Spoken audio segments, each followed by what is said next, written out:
Duit raya anak saya pada tahun ini, saya plan untuk tukar jadi emas siap-siap 100%. Bukan sikit-sikit tetapi semuanya saya nak convert jadi emas. Kenapa? Saya akan terangkan dalam video ini, jemput tonton. Sebenarnya saya dah buat benda ni lama dah tuan-puan. Sejak daripada 5 tahun lepas lagi. Memang setiap kali raya saya akan tukarkan duit raya anak-anak saya kepada emas-emas gold bar dan juga Dina seperti ini. Apa saya buat? Saya akan buka satu akaun emas Gap Junior kepada anak saya. Kemudian saya akan menabung emas dalam tu. Dengan akaun emas Gap ni saya sangat suka. Sebab apa? Walaupun harga emas mahal, harga per gram pada masa tu, saya masih ingat lagi lebih kurang 180 ataupun 200 ringgit lebih kurang. Tetapi saya masih lagi boleh beli emas dengan serendah 100 ringgit. Dan 100 ringgit itu akan dikonvertkan menjadi gram mengikut nilai semasa.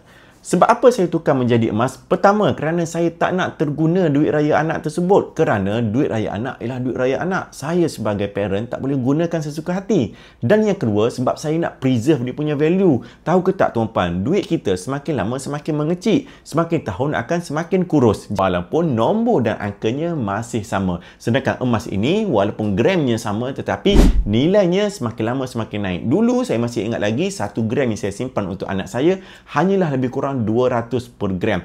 Tapi sekarang pada hari ini nilainya telah pun naik menjadi RM470 untuk 1 gram yang sama. Tetapi walaupun harganya naik, pada tahun ini saya masih lagi boleh menabung emas kepada dia. Sebab apa? Dengan RM100 saya masih lagi boleh top up akaun emas anak saya. Jadi tuan-puan, ambil tindakan bijak untuk tukar duit raya anak tuan-puan pada tahun ini menjadi gram-gram emas gold bar dan juga Dina. Simpan saja dalam akaun emas Gap Junior. Macam mana caranya? Saya ada terangkan dalam pin video saya 5 langkah mudah untuk mulakan simpanan emas dengan public gold.